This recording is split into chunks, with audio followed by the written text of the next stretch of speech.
Mas, dando sequência, nós vamos ter duas apresentações importantes e bem interessantes. A primeira, eu já aproveito para agradecer, a primeira vai ser da professora Renata Cavion, que ela é a nossa subchefe de departamento, junto com o professor Alexandro, tá?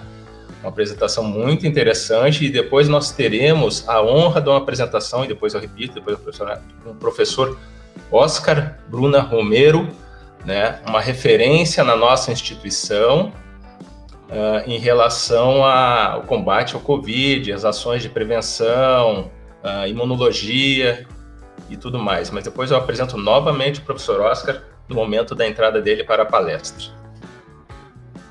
Então agora eu passo a palavra para a professora Renata. Obrigada, professor Diego. Bom dia a todos. Eu vou falar um pouquinho com vocês sobre como a pandemia tem impactado sobre as salas de aula. Então, deixa eu só compartilhar a minha tela com vocês.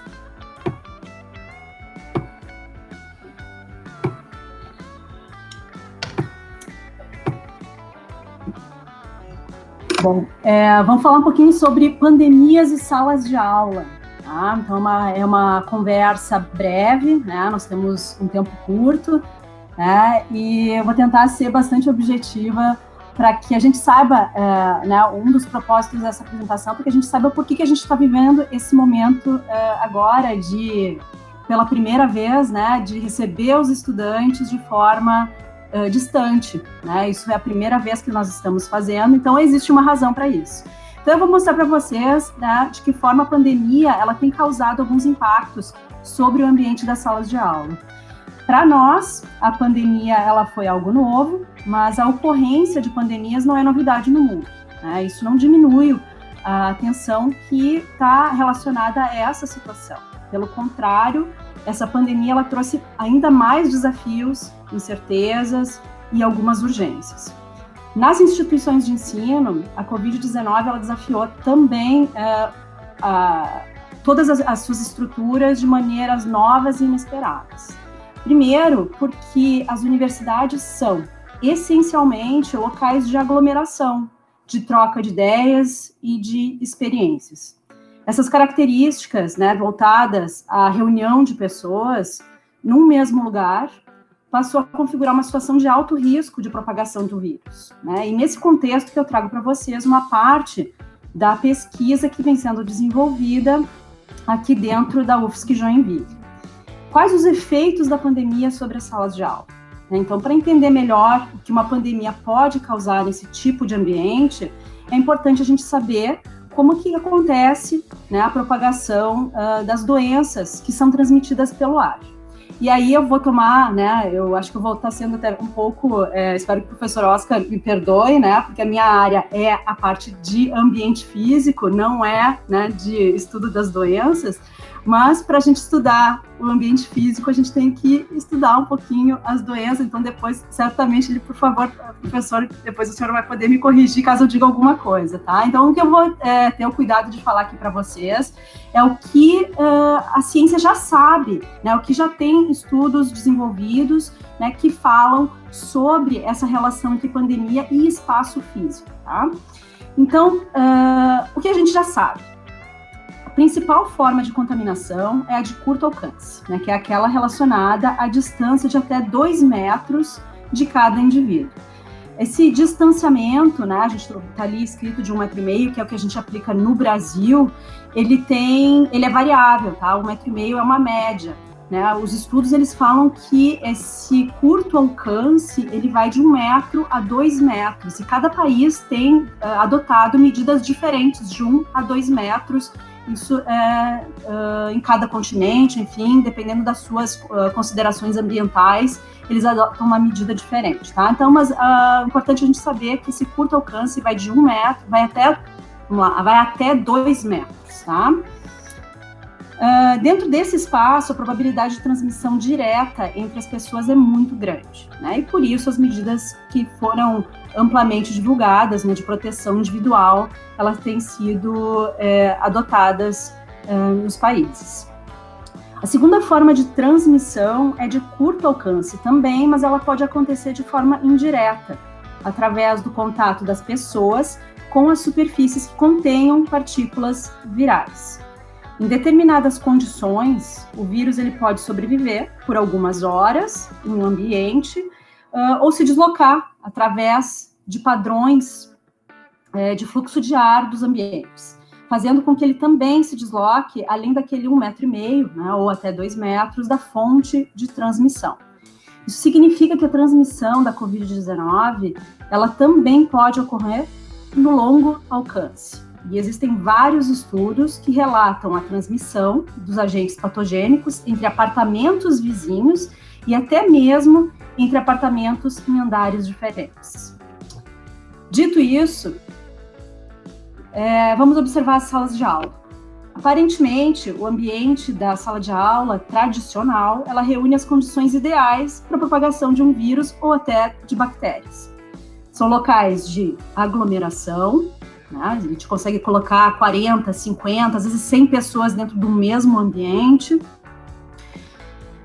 Além disso, são locais de permanência prolongada, né? Pelo menos 1 hora, 2 horas, 3 horas, de rotatividade de pessoas, as pessoas se deslocam, né, entre as salas de aula, então, quando termina uma disciplina, né, uma aula, algumas pessoas saem, outras chegam, né, então existe uma rotatividade grande de pessoas e também de compartilhamento de objetos. A gente vai na biblioteca, pega os livros, a gente empresta a caneta, pega a borracha, né, então a gente tem umas condições que são estabelecidas que tornam as salas de aula um ponto crítico de transmissão.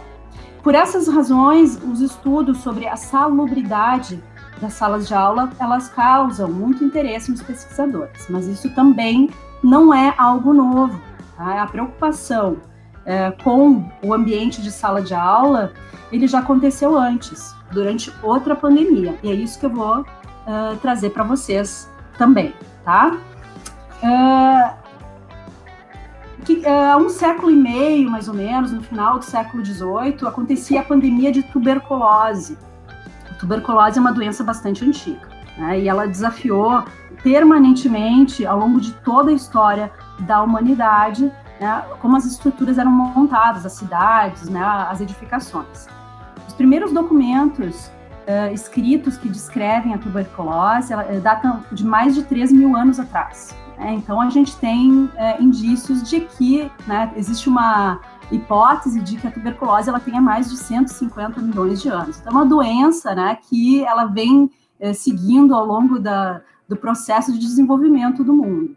Mas quando chega ali no final do século XVIII, é quando existe essa propagação, né, essa disseminação da doença de maneira pandêmica, né? E até que houve a descoberta, né, por esse cientista, Robert Koch, em 1882, ele descobriu o bacilo que provocava a tuberculose. Muitas mudanças começaram a acontecer, então, a partir desse momento, tanto no comportamento das pessoas, quanto nos edifícios, porque os edifícios também estavam doentes. Então, sabendo que a bactéria, ela conseguia se agarrar nas partículas de pó, os primeiros protocolos recomendavam aos doentes que, ao chegarem em casa, eles eliminassem tapete, cortina, que as janelas fossem abertas, diziam para eles passarem cal nas paredes, que eram de pedras, né? Então, o cal ele promovia uma superfície mais lisa, e aí, né, a possibilidade de que a bactéria ela conseguisse se aderir, né, às paredes era reduzida. E, além disso, tentassem eliminar todos os móveis que pudessem acumular esse pó, né? Algumas dessas condições que estão aqui, né, a gente pode ver nesse cartaz, assim, até que não são tão novas para nós agora, durante a pandemia, alguma coisa a gente já ouviu falar também, mas já há mais de 1,5 século atrás, a gente via, né, algumas condições que eram recomendadas. Também eu vou destacar aqui um pouquinho desse pôster, que eu acho até ele interessante. Aqui à esquerda, né, meio rosado, tem um senhor com um lenço na mão, então era muito comum, né, ao tossir para que protegesse a boca, então isso já era um hábito. A gente pega lá pessoal mais antigo, né, eles sempre tinham um lenço no bolso, então foi um hábito que foi adquirido. Com o tempo, a gente deixou de ter isso, né, mas antigamente era bastante comum ter sempre o seu próprio lenço para caso fosse espirrar, tossir, pudesse ter essa proteção, tá?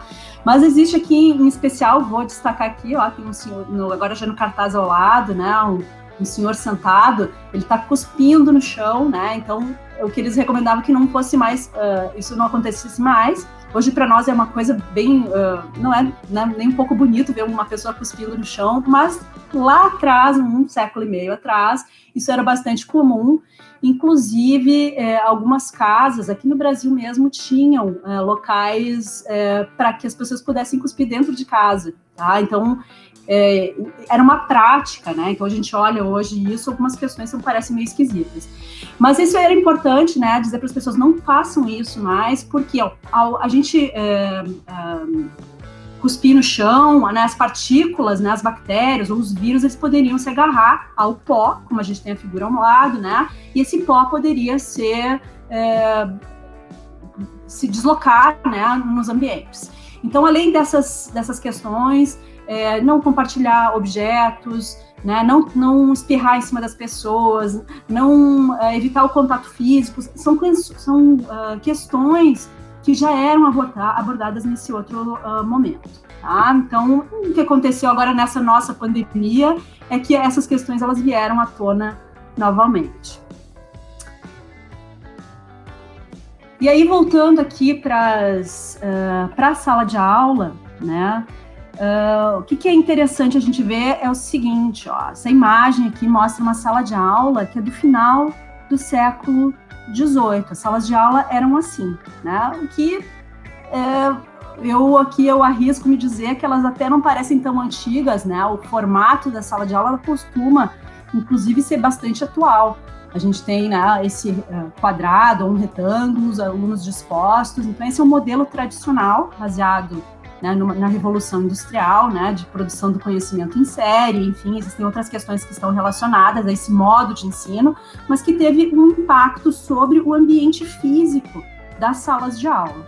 Tá? Então, elas eram assim, e essas mudanças, né, da pandemia de tuberculose, elas tiveram uma preocupação muito grande dentro das salas de aula, porque na tuberculose, o grupo de risco eram os jovens. Né? Então, existia essa preocupação nas escolas, que é onde os jovens se reuniam, de como melhorar as condições de sala de aula para essas pessoas. Né? E aí, elas eram assim, o que aconteceu, a mudança que aconteceu foi a seguinte: as salas de aula, principalmente na Europa, começaram a ser assim. Então, o que a gente vê aqui é um novo modelo de sala de aula, de escola, né? São as escolas a céu aberto, né? O que elas têm de diferente? Elas também foram conhecidas como escolas anti-tuberculose, porque, como vocês podem ver nessa foto, a principal mudança, entre outras que aconteceram, é que elas tinham grandes janelas, né? Às vezes portas, como a gente está vendo aqui, que permitiam a passagem do ar limpo no ambiente, né? Porque nesse momento eles já tinham entendido de que a tuberculose, quando a gente vivia em locais fechados, escuros, empoeirados, a doença, além dela ser propagada com mais facilidade, a recuperação dos doentes, ela era prejudicada. Então, né, tendo noção desses fatos, a primeira medida foi fazer com que as salas de aula tivessem essa entrada do ar limpo dentro desses ambientes. Tá? Aqui eu vou mostrar para vocês, aqui ao lado tem uma propaganda das Open Air Schools, né, das escolas a céu aberto, e que elas diziam que elas eram cheias de ar fresco, né, que tinham espaço suficiente para brincar, que tinham comida adequada, tinham descanso adequado, enfim, um ambiente de estudo que seria mais adequado para esse momento. Essas escolas, elas deram muito certo na Europa, e aqui eu mostro para vocês alguns outros exemplos em que o termo céu aberto ele foi literalmente, né, implantado. A gente vê aqui alguns casos em que a sala de aula mesmo, ela ficava no ambiente externo, então a gente já não tem mais nem parede, não tem o teto de proteção, né? Ou em outros casos, a gente só não tem o teto, que é a direita, a gente consegue ver, né? Que a parte de cima da sala de aula, ela está aberta, enfim. Na Europa, isso foi algo que aconteceu em muitas cidades. Nesse período ali, né, um século atrás, a gente já está falando de 1930, 1920, por aí, já existiam mais de 100 escolas na Europa com esse modelo. Tá? O que é importante a gente falar também é que o bacilo, né, que foi descoberto, que causava tuberculose, é lá de 1882. É quase 40 anos depois que a vacina foi descoberta, conseguiu ser desenvolvida, né? Ou seja, demorou 40 anos para que a gente pudesse ter uma vacina contra a tuberculose. Tá? Então, vejam que os processos hoje, né, a gente tem aí quase um ano que demorou para fazer a vacina, não foi um processo tão longo assim, embora hoje a gente tenha mais pressa, né? O nosso mundo hoje ele corre com uma velocidade muito maior do que corria antes. Bom, e aí, a partir desse contexto, né, o que eu trago para vocês é o seguinte: apesar dessa mudança, né, das salas de aula, vencida a tuberculose, e eu vou botar entre aspas vencida, porque ela ainda não foi erradicada, né, mas a gente aprendeu a viver a lidar com a tuberculose, né, o mundo ele ainda sofre com mortes por tuberculose, mas hoje o que acontece é que as salas de aula, né, voltando para o nosso foco, elas voltaram, né, a adotar o mesmo modelo de sala de aula que nós tínhamos antes dessa pandemia, tá? Então vejam que lá a pandemia lá de 1881, como é que era a sala de aula e como é que ela passou a ser, né, ao longo do tempo, 1950, 2000, 2020. Não tem mudanças tão significativas assim, tá? Então, no momento em que a gente, agora, né, voltando para o momento atual, em que surge a pandemia, né, e a gente tem um modelo de sala de aula, né, como esse tradicional, a primeira resposta que foi dada por grande parte das escolas do mundo foi o distanciamento social nas salas de aula, né? Então, o distanciamento físico, ele é uma parte importante das medidas para controlar a Covid-19, mas existem contextos que podem alterar a noção daquele 1 ou 2 metros, no caso do Brasil, 1,5 metro, né, conforme a recomendação da OMS. Então, é isso que passou a ter uma atenção dos pesquisadores. Será que esse 1,5 metro ele é adequado, ele é suficiente, né, para garantir a segurança dos estudantes? E aí eu vou apresentar para vocês 2 estudos bem interessantes que foram realizados, entre muitos que estão sendo realizados, né, no mundo, mas 2 em especial, que eu acho que eles resumem muito do que tem sido desenvolvido, tá?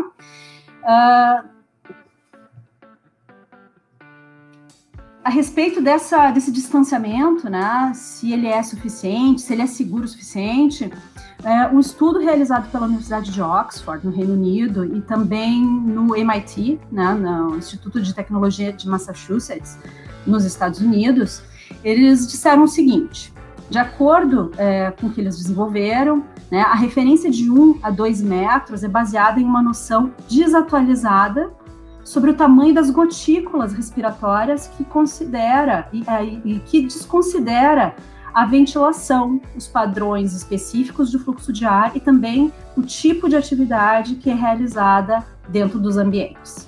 Então, 1,5 metro, né, de 1 a 2 metros, é uma medida padrão que, inclusive, o estudo desses pesquisadores mostra, né, por que essa noção de até 2 metros ela foi feita, né, é uma noção que vem lá do século passado, lá de 1920, 1950, né, o desenvolvimento dos estudos naquela época tratava disso, tá?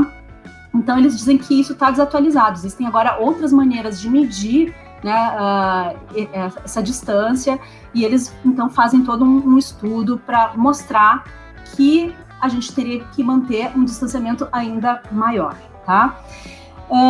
A distância desse 1,5 metro, ou vamos lá, de 1 a 2 metros, ela desconsidera a carga viral do emissor, a duração da exposição e a suscetibilidade de um indivíduo àquela infecção, que também são muito importantes para definir essa distância. Então, os pesquisadores afirmam que as gotículas emitidas poderiam chegar em até 8 metros de distância da fonte, configurando também o risco de transmissão de longo alcance. Tá? Então, os pesquisadores, isso é um estudo de agosto do ano passado, é um deles em que foram feitos, a gente já tem vários estudos que falam sobre esses 8 metros, isso significa que quando há o espirro de uma pessoa e a gente tem um padrão de fluxo determinado, né? Essa gotícula contaminada, entre aspas, ela poderia chegar até o alcance de 8 metros. O estudo ele vai até além disso, ele propõe uma tabela de risco que considera fatores como o uso de máscara, o tempo de contato com outras pessoas, a ventilação do local, a quantidade de pessoas e atividade que é realizada dentro do ambiente. Por exemplo, que tipo de atividade, né? Vamos vincular aqui as salas de aula, de falar, né? Eventualmente de gritar, né? De falar num tom mais alto, né? Ou de permanecer em silêncio. Então, eu peguei aqui, só fiz um recorte do estudo desses pesquisadores e eu mostro para vocês, então, o resultado associado aos ambientes universitários, né, em relação à ocupação, né, que seriam as salas de aula. Então, vejam aqui que nessa tabela a gente tem 3 tipos de ambientes, né? Então, ao ar livre, bem ventilado, um espaço fechado, bem ventilado, e um espaço mal ventilado, tá? E aqui à esquerda, quando o indivíduo está usando máscara, ou sem proteção, mais abaixo, e as categorias aqui em silêncio, falando, gritando, em silêncio, falando, gritando, ok? Então são as 2 tabelas, e aqui a gente vai comparar o risco. Então se a gente observar uma alta ocupação, que seria, né, de 40, 30 a 50 pessoas ou até mais, a gente vê que num ambiente de sala de aula, né, a gente só não vai estar em risco se nós estivermos num ambiente em ar livre e em silêncio, né? Senão, a gente está com um risco acontecendo, né? Moderado, se nós estivermos só falando ou em silêncio, né?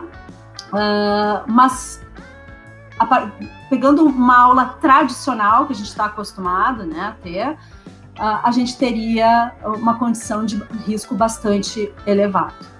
Tá?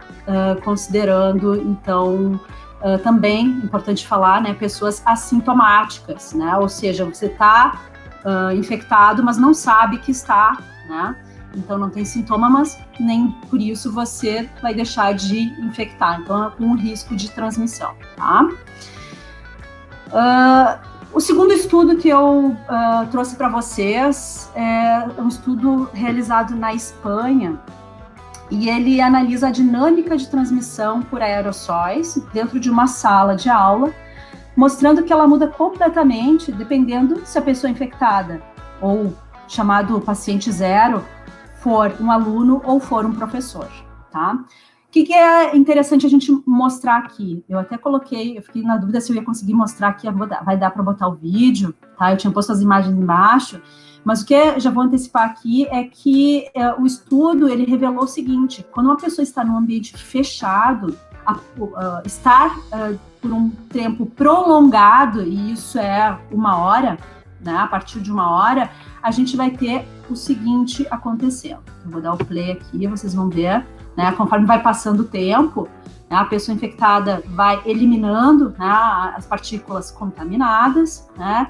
e até quando chega nos 60 minutos, a gente tem um ambiente, né, bastante contaminado. Ou seja, dependendo das condições desse ambiente, essa contaminação também vai ficar nas superfícies. Então, não basta só a gente, né, trocar as pessoas de lugar, porque a contaminação ela fica no espaço, tá?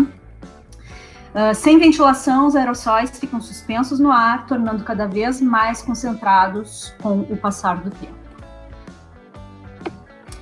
E esse estudo ainda, né, ele mostra o seguinte: o risco de contágio ele vai ser maior em espaços internos, mas ele pode ser reduzido aplicando todas as medidas disponíveis para combater a infecção por meio de aerossóis. Aqui está uma visão geral da probabilidade de infecção em 3 cenários diferentes, tá? Com base nas medidas de segurança usadas e na duração de exposição.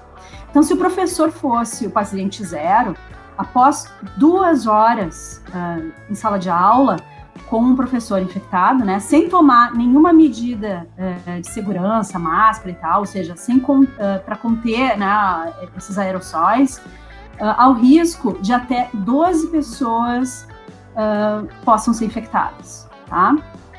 Se todos estiverem usando máscaras, o que vai acontecer é que o número de pessoas infectadas cai para 5. Tá? Então, e é importante também destacar que em surtos reais já se observou que qualquer um dos alunos pode ser infectado, independente da sua proximidade com o professor, pois os aerossóis são distribuídos aleatoriamente pela sala sem ventilação. Tá? Então, não adianta estar longe do professor, porque existe esse risco de contaminação. Bom, o outro cenário é, se a sala fosse ventilada durante a aula, seja com ar fresco ou até mecanicamente, a aula fosse interrompida depois de 1 hora só, para refrescar completamente, o risco cai drasticamente. Ou seja, a gente tem uma mudança radical. Existe ainda a contaminação, né? Mas a proporção de estudantes infectados cai de maneira bastante acentuada. Tá? Isso acontece porque uma boa ventilação é capaz de, além de fornecer ar saudável para os ocupantes dos espaços, diluindo ou removendo os poluentes originários do edifício, ela consegue dispersar os aerossóis a ponto de tornar esses aerossóis ineficazes para o contágio. A quantidade adequada de ventilação que precisa entrar numa edificação para reduzir os riscos de transmissão de doenças ainda estão sendo estudados, mas já existem recomendações de taxas médias mínimas de ventilação para ambientes hospitalares, onde o risco de contaminação costuma ser bastante elevado. Para ambientes não hospitalares, até este momento, a recomendação básica é de aumentar o máximo possível a ventilação dos espaços, com o objetivo de reduzir a concentração de poluentes ou de contaminantes desse ar interno. Tá?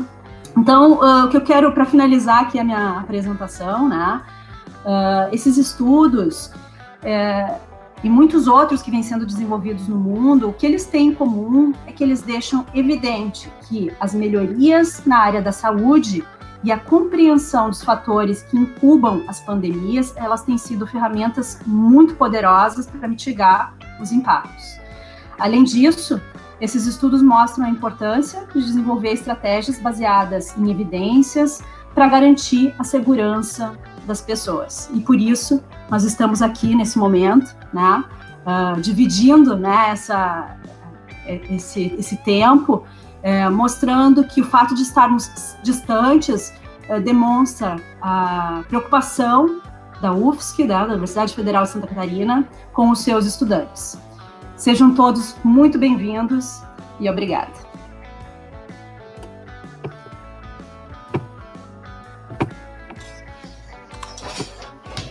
Deixa eu abrir a câmera. Então, agora eu aproveito para apresentar o professor Oscar Bruna Romero. Deixa eu ler um pouquinho do currículo, se me permitir. Pesquisador 1C do CNPq, professor associado 4 da Universidade da UFSC, especialista em imunologia e microbiologia, com ênfase em desenvolvimento de vacinas recombinantes contra doenças infecciosas. Doutorado na Universidade de Navarra, Espanha, pós-doutorado na Espanha e nos Estados Unidos. Chegou ao Brasil como pesquisador visitante da Fundação Oswaldo Cruz, a Fiocruz, em setembro de 2001, onde trabalhou até 2004, quando foi aprovado para professor da UFSC. Da Federal de Minas Gerais, do FMG. Na atualidade, integra o Departamento de Microbiologia, Imunologia e Parasitologia da nossa universidade. Tem experiência em Imunologia e Biologia Molecular, Virologia e Parasitologia, atuando principalmente em vírus recombinantes, desenvolvimento de vacinas, diagnóstico imunológico e molecular de doenças infecciosas. É consultor ad hoc de diversas instituições e é o líder do grupo de pesquisa em imunologia, infecções microbianas e vacinas. Então, muito obrigado, professor Oscar, por dedicar seu tempo a essas palavras aos nossos jovens alunos, e tenho o prazer e a satisfação e a honra de passar a palavra para o senhor. Pois muito bom dia, muito obrigado a vocês pelo convite. É um prazer, a minha profissão, e com muito prazer eu desenvolvo ela, de divulgar o que fazer para não ficar doente pelos micro-organismos. Sim, isso é o que eu faço, e ainda tento desenvolver vacinas para conseguir melhorar essa situação. Então, bem-vindos a todos na UFSC. A professora Renata Cavio acaba de explicar maravilhosamente bem uma grande parte do que eu queria enfatizar na minha fala. Me desculpem por este sotaque espanhol. Este ano eu vou cumprir 20 anos no Brasil, mas ainda não consegui deixar ele para trás. Então eu vou tentar dissimular ele e que vocês consigam me compreender o melhor possível. Eu venho lhes falar em parte do que a professora Renata já falou, então eu vou encurtar a minha fala, porque a fala dela foi excelente, como eu falei, e vou só complementar brevemente a fala dela. Então eu vou tentar projetar para vocês pouquíssimos slides, acho que vão ser 7 ou 8 slides, a respeito do que nos levou a decidir, o que levou ao reitor da Universidade Federal de Santa Catarina, aconselhado por uma comissão de pessoas que trabalhávamos com esta doença, a decidir que no primeiro semestre de 2001 o ensino ainda deverá ser remoto na UFSC. Sim? Deixa-me passar aqui os slides. Pronto. Vou ver se consigo. Esses são os números de ontem à noite, que tem muita gente que não quer que saibamos eles, então não colocam bonitos na frente das pessoas, e graças a Deus os jornalistas decidiram que isso não podia acontecer, então vocês já têm uns meses que recebem esta informação pelos jornais, e acho que já devem de conhecer exaustivamente. Pode ser que não tenham a noção da dimensão desses números. Isso é o boletim atualizado ontem à noite da situação em Santa Catarina. Em Santa Catarina já passamos de 550 mil casos confirmados de Covid e 6.163 óbitos já temos. 561 mil casos de Covid representa 8% da população de Santa Catarina, que tem mais de 7 milhões e 200 mil habitantes. Assim, quanto falta para o vírus parar? Ele vai parar amanhã, como todo mundo espera? Ou no mês próximo? Vejam bem, o último estudo que fez Esther Sabino, que é aquela mulher da USP que conseguiu sequenciar o vírus em 48 horas, demonstrou que em Manaus, na primeira onda de Manaus, 8 meses atrás, eles infectaram 70% da população. Isso vem a ser 10 vezes mais do que nós temos em Santa Catarina infectados. Ou seja, se morreram 6.100 até agora, e nós deixamos infectar 10 vezes mais pessoas, nós vamos matar 61 mil catarinenses. Isso é um absurdo e isso não pode acontecer. Sim? Então, esse é o principal motivo para vocês precisarem explicar para os seus familiares e ficarem convencidos que o ensino tem que ser ainda remoto pela situação que temos em Santa Catarina. Eu vou lhes mostrar ainda outros dados. Sim? 6.163 catarinenses, isso é o gráfico da evolução dos óbitos que vocês veem na parte superior, chega a esse número ontem à noite, dos quais uma grandíssima parte está em Joinville. Se vocês podem olhar aí essa seta que está indicando, podem ver que Joinville é a cidade de Santa Catarina com a maior quantidade de óbitos, sim, pelo descaso que a prefeitura de Joinville fez com a pandemia, representa um número 4 vezes maior do que seria esperado para o Brasil, simplesmente se seguisse as recomendações médias que os outros países estão seguindo. Então, nós conseguimos fazer um desastre no país 4 vezes maior do que a média dos outros países, tomando as precauções básicas que eram divulgadas pela Organização Mundial da Saúde. E o pior, a pandemia ainda não acabou e os governantes não estão tomando as medidas divulgadas.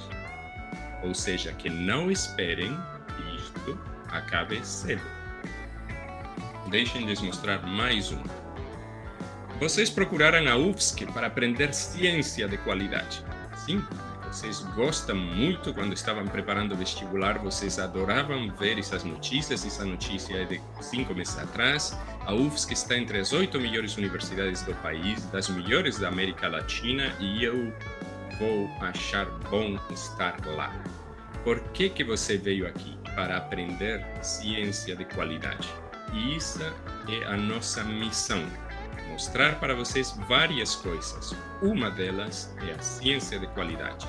Terá outras também, mas essa não pode ficar para trás. E o que diz a ciência de qualidade quando você quer prevenir a um ser humano de pegar a Covid? Sim, eu vou lhes mostrar 2 artigos publicados no último mês pela revista Nature. Como vocês estão entrando na universidade, eu vou lhes contar o que é a revista Nature. Se vocês entrassem agora na internet e procurassem Nature Academic Journal, ou revista acadêmica, o que vai aparecer é isso que está aí. O fator de impacto desse jornal é de 42 pontos. 42 pontos quer dizer que dificilmente existe uma única instituição científica no planeta que não tenha a revista Nature como uma das referências bibliográficas a consultar. Publicar na revista Nature quer dizer que você não é qualquer um. Só escrever um artigo em inglês para Nature precisa de você ter escrito no mínimo 30 ou 40 artigos antes, ou você não consegue expressar as suas ideias na forma que a Nature solicita. Os experimentos que você faz para publicar na Nature é a mesma coisa. Sim? Então, se você consegue publicar na Nature, você tem um sucesso acadêmico de altíssimo nível em toda a sua vida. Não tem muita gente que publique muitos Natures na vida, certo? Então, eu vou lhes mostrar 2 artigos de 2 grupos de pesquisa publicados no último mês nessa revista. Podem crer que o topo da ciência no planeta, em este momento, no que tem a ver com a Covid-19. Quer dizer isto que os trabalhos apresentados pela professora não são bons, são excelentes. Tem diferentes graus dentro da ciência, muitos trabalhos vão numa direção correta, outros nem sempre são tão finos. Então, não é só ver o trabalho, é também ver a revista. Se você tem um trabalho publicado na Nature, você tem uma crítica dos cientistas do mundo inteiro ao seu trabalho.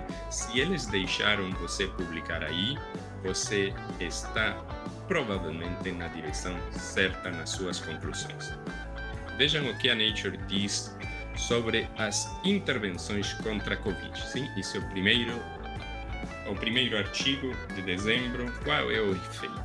A conclusão desse artigo: não existe dúvida de que, na ausência de medidas como o lockdown o bloqueio sistemático de aglomerações de pessoas pela proibição da realização de quaisquer eventos públicos, outras medidas, como o fechamento de escolas e universidades para aulas presenciais, são de extrema eficácia para a contenção e prevenção do espalhamento da Covid. Sendo que, no estado de Santa Catarina, as autoridades não estão aceitando nenhuma medida sistêmica, como o lockdown ou o bloqueio sistemático das aglomerações de pessoas, só nos restava, como medida para proteger todos vocês, seus professores e os funcionários da UFSC, o fechamento das universidades para as aulas presenciais. Sim? Em resumo, o que este artigo quer dizer é que alguém tem que cair fora das ruas, ou poderemos matar até 2 vezes mais gente da que já morreu no Brasil. Sim? Vocês ouviram a apresentação anterior e vão ver que é muito boa na direção em que a ciência de hoje em dia indica que devemos caminhar. Esse é o segundo artigo, que mostra o ranqueamento da eficácia das intervenções dos diferentes governos dos diferentes países contra a Covid-19. Sim? Também de dezembro deste ano. O que ele indica é quais são as 6 medidas mais relevantes depois de ter observado por quase um ano inteiro o que os governos dos países fizeram e as suas taxas correspondentes de contaminação. As 4 medidas que são consenso no mundo todo são cancelar as reuniões pequenas de pessoas, fechar as instituições educacionais, colocar limites à circulação de pessoas entre países e dentro do próprio país, aumentar a disponibilidade de equipamentos de proteção individual e, caso emergencial, fazer o lockdown da região ou do país. Essas são as 6 medidas demonstradamente eficazes contra a Covid. Outras, sejam remédios importados de outros países, sejam gases colocados via retal, o que seja, não tem apoio científico algum e não deveriam de estar sendo divulgadas por nenhuma autoridade responsável. Existe uma outra medida dentre os 3 pilares que conseguiram fazer ao ser humano aumentar a sua expectativa de vida para 2 vezes a que tinha 150 anos atrás, quando a professora apresentou os resultados de Robert Koch e a descoberta do bacilo de Koch contra a tuberculose, que era o agente da tuberculose, e a sua prevenção ao longo das seguintes décadas. Então, existem as medidas sanitárias, que é o que a professora explicou para vocês: aumentar a ventilação, aumentar o distanciamento das pessoas, aumentar a higiene das pessoas, usar máscara, se não tem máscara, pelo menos usar um lenço, usar a manga da sua camisa para tampar, mas não espirrar ou cuspir sem mais. Bom, essas são medidas sanitárias. Isso ajudou muito a melhorar a expectativa de vida. Os antibióticos foi a segunda medida que também ajudou muito a aumentar a expectativa de vida. E a terceira medida que a saúde pública conseguiu implementar foi a vacinação. A vacinação da população é a mais eficiente medida para conseguir recuperar o mais rápido possível não só o convívio social que todos nós estamos querendo ter de novo, mas também a atividade econômica. Por muito que os governos queiram que as empresas funcionem e vendam muito e que os restaurantes e os bares não fechem por falta de clientes, somente se conseguem prevenir o espalhamento da doença, coisa que hoje em dia só se faz com medidas de higiene estritas e com vacinação, ou não conseguirão recuperar a atividade econômica deste país tampouco. Então, as autoridades estão mostrando uma enorme falta de inteligência e de compreensão do que é a ciência mundial quando estão permitindo o que está acontecendo. Eu não vou me estender mais, porque todas as outras coisas que eu teria para lhes mostrar eram justamente o que a professora mostrou com anterioridade. Só quero lhes dizer que é pelo seu bem, pelo bem da comunidade universitária, que vocês terão que resistir pelo menos mais um semestre até a vacina ser majoritariamente aplicada no país, até poder ter aulas presenciais novamente. A gente é ciente da importância das aulas presenciais. Não existe universidade como a UFSC fazendo somente aulas remotas.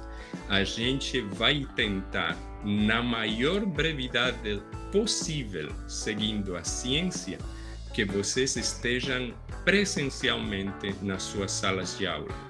Mas nós temos que seguir a ciência primeiro para prevenir que mais catarinenses venham a falecer.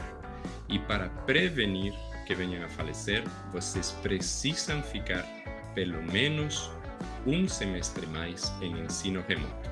Ao longo deste semestre, se Deus quiser, a vacina começará a ser aplicada em grande quantidade. Isto não foi adivinhação, isto não é fé em religião nenhuma, isto é ciência. A primeira vez que eu falei que nós teríamos vacina somente no meio de 2021 foi no mês de abril de 2020. E as pessoas não acreditaram e ficavam desesperadas por ter que estar mais um ano na casa fechados. Pois assim mesmo aconteceu. Sou adivinho? Não sou cientista. A ciência dizia que esse era o prazo mínimo. Ainda precisaremos de mais tempo para outras coisas, para melhorar essas vacinas com uma segunda geração e veremos qual é o mínimo necessário para trazer vocês presencialmente na UFSC. É o nosso maior desejo que vocês venham presencialmente, mas nós não podemos ignorar a ciência. Por isso que vocês terão que estar mais um semestre de forma remota. Eu agradeço muitíssimo a oportunidade de poder vir a explicar tudo isso para vocês aqui na UFSC de Joinville. Espero que vocês entendam e que aprendam muito, ainda que seja de forma remota no primeiro semestre, e que já no segundo semestre, se tivéssemos oportunidade, possamos deixar vocês vir a aprender presencialmente e vocês vão ver a enorme diferença que isso faz para o aprendizado da sua profissão. Um grande abraço a todos, muito bem-vindos à UFSC e espero que desfrutem dela o máximo possível.